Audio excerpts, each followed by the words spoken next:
Hello, how are you? Although oats are a very nutritious and healthy food, there are 4 mistakes that many people make on a regular basis that can turn this nutritious food into something dangerous for your health, especially if you do this every day. You're gonna love finding out what these mistakes are. Stick around until the end. Before we start, I want to ask you if you eat oats on a daily basis, and what type of oats do you consume? Is it every day, regularly, or just occasionally? I would love to see your comment. Write it here for me. If you like the channel and trust my content, go ahead and leave your like. This is super important for me as it lets YouTube know that you trust my channel. And if you're new here, welcome. Take the opportunity to subscribe. I have new videos every day. You're going to love them for sure. Of course, oats are a wonderful food. I have many videos here on the channel praising oats and lots of recipes with oats. After all, it can help reduce LDL cholesterol. It helps control blood sugar, is wonderful for intestinal health, prevents constipation, can help with weight management, and can even offer cardiovascular protection.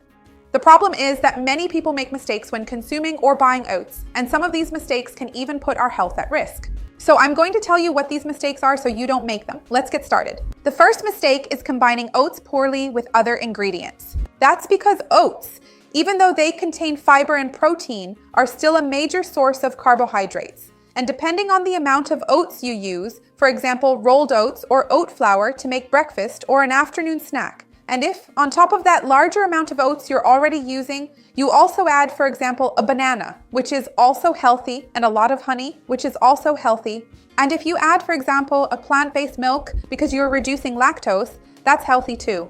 All of that adds up to a lot of carbohydrates, and the small amount of fiber and protein that oats have, proportionally it's not much, can't balance out all those carbs. So this can give you a very large amount of carbohydrates per serving of food, without enough fiber, protein, or healthy fats to support that glycemic index. So it can be absorbed very quickly because a glucose spike and insulin spike even increase inflammation in the body and be harmful for those who want to control their blood sugar.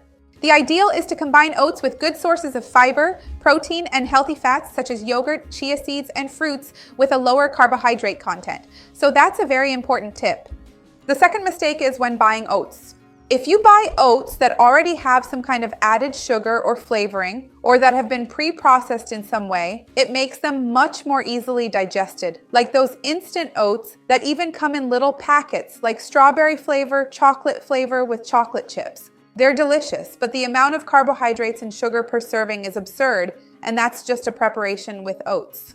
There are a lot of ingredients when you read the label, a lot of sugar per serving, and in fact, a lot of carbohydrates. Once again, this will cause a big spike in glucose and insulin, won't keep you full, and won't help you control your blood sugar, your weight, or anything like that. So if you're looking for a healthier lifestyle, the ideal is to choose oat bran, oat flakes, whole oats, or whole oat flour, which is obtained by grinding oat flakes. All of this should be natural, okay? With no added sugar. Another mistake with oats is thinking that it's a healthy food and then overdoing it with the quantity. Because as I mentioned at the beginning, oats do have protein and fiber, but they're actually a major source of carbohydrates. So if you say something like, I'm going to start eating oatmeal as a snack because it's healthy, it's a bit chilly, and I want to swap out bread. But instead of eating a slice of whole grain bread, for example, you make oatmeal with 7 or 8 tablespoons of oats. It would have been better to eat a slice of whole grain bread proportionally because that's a very, very large amount of carbohydrates. So it's all about managing the amount of carbohydrates. So it depends on the portion size of your meal, right? If it's a small meal, like breakfast or an afternoon snack, usually 2 to 3 tablespoons will be enough for that moment without making you consume a large amount of calories and carbohydrates at that time. The last mistake has to do with the issue of gluten.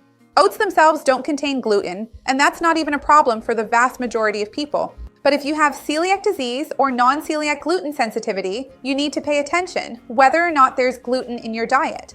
And oats don't naturally contain gluten, as I mentioned, but many oats are processed in facilities that also process other foods, like wheat, for example. So it may contain traces of gluten, or even more than just traces, because it was processed together with other grains during peeling and other steps. So if you have issues like gluten sensitivity, celiac disease, or any more serious condition, it's very important that you check the label to see if your oats are gluten-free. This is a very important point.